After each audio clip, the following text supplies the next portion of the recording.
هغه غلط تیل په دې کې ثابت کو 1 لک روپۍ انعام به زه ورکوم.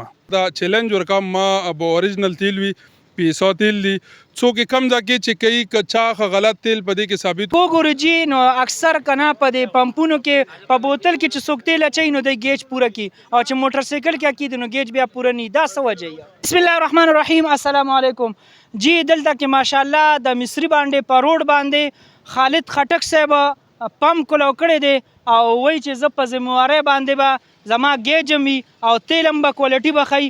نو دی نه په دې باره کې معلومات کوو د اسانتیا دپاره چې نن سبا په دې پمپونو کې کمې زیات تر دوکې کېږي. د هغې حوالې سره به خالد صاحب نه تپوس کوم چې حقیقت دې کې څومره دی. السلام علیکم. وعلیکم السلام. څنګه علي جی؟ شکر د الحمدلله. تاسو پم درته مبارکباد وایو چې تاسو وایي چې موږ درته دونه خدمات کوو د مصري باندې په روډ باندې چې کم پم دی نو انشاءالله کوالټي هم به ښي او گیج هم به برابر وي. نو دا گیج به هم دی خلکو ته چک کوو انشاءالله. دا گیج مو دا دی مخامخ کېښی دی گیج هم به چک کوو او دا راته ووایي چې ستاسو دا پمپ په کم نیت مو کولو کو دلته کې څه خدمت. بسم الله الرحمن الرحیم.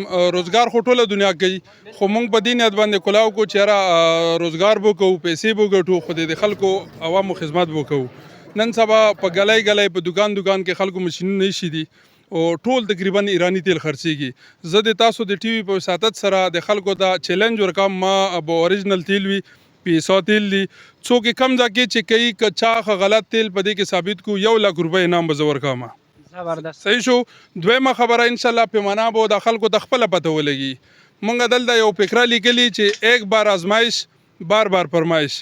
یو ځل ازمایش ته دی وکي مونږ د ازماو کی بیا به د خپل راځي د د به مونږه تیل ایوریج کوالټي دا به حل وای چې را دا څنګه تیل دي خلکو په د دکانونو کې کولاو کړي دي هغه سره خو نه صحیح تیل وي نه پیمانه پوره وي.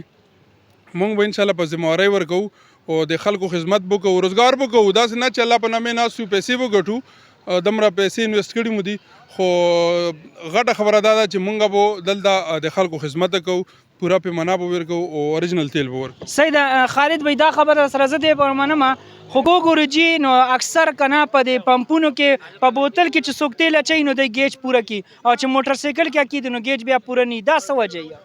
بس دا خو نن سبا پاکستان د دنیا دوکې کې راوتی دي هر سړی کوي پاکستان ټول د دوکو نه ډک ده. زه خو د مصري باندې د کوړي خلکو ته دا دعوت ورکوم چې هغه د راځي او خپل د ماشین ته وداري او خپل د تیل اچي خپل د بوتل ډکوي. که چیرې فرق شو خو بیا د ما د ګریوان نه ونیسي او که نه چیرې کوالټي صحیح وي او معیار صحیح وي نو بیا د ما د خلکو ته دعوت ده چې دی د نورو یارانو دوستانو او په محلې او په کلي کې وایي چې بھائی دغه سړي ګیج پوره ده تیل اوریجنل دي هلته د تیل اچوو ته بیا راځي. زبردست. دا گیج راته لږ ټول مخامخ چک کوي چې ستاسو گیج دا اوس 1 لیټر چک کوو ښه دی خواشه زویه لږ دی خواشه دا 1 لیټر گیج چک کوو چې دی د پمپ څنګه گیج دی دا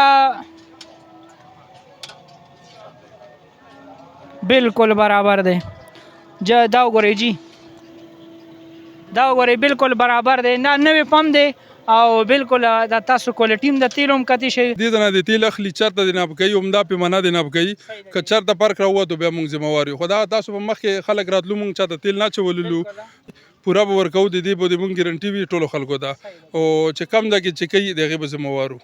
صحیح ده جی.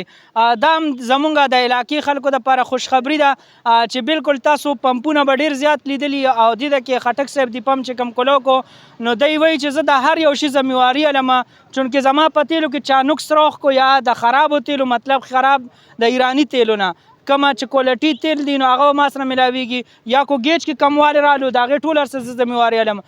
نو که داسې پمپونه دي د تر وته څه ګرانه ګراني ده تاسو نه ښه پته ده او یو خو ډېر ځایونو کې دا شکایت موږ ته هم راځي چې بی موږ تیل واچو د 500 روپو او ټوټل موږ د 200 روپو د تیلو هم نه سفر موږ ته رانه کي نو ډېرې زیاتې په دې کې دوکې چالو وي خو هغه خو دار چا خپل ایمان دی هر یو کس په خپل قبر کې به سملي. نو خټک صاحب دي خو ډېرې غټې غټې دعوې وکړي خو زه ګورو به انشاءالله چې دی د پمپ کوالټي به څنګه گیج به انشاءالله گیج به برابر وي او تیل به خو اوریجنل وي. جزاک الله. خبره د تیلو د اوریجنل خبره ده ګیج پوره کون څه دومره خبره نه ده، ګیج به پوره وي انشاءالله. غټه خبره د تیلو د اوریجنل دا چې د کپنۍ تیل وي 500 وي یا 100 وي یا ټوټل وي، نو هغه خبره ده تیلو. زبردست. بس تاسو حاجي صاحب دا خبره مو اورېدې او ډېر زیات ملګري ولا توشیو د افتتاح کوله، ما وی راشه مناسب ګڼم چې دې ټیم کې مشران ګیر شي په موقع باندې، نو سره خبرې هم ښې کېږي به ټوله د دې پمپ چې کومه حوالې سره خبرې به ټول را سره وکړي. نو تاسو د خالد خټک صاحب خبرې واورېدې، په دې سره به مونږ تاسو نه اوس اجازت والو. د الله په امان.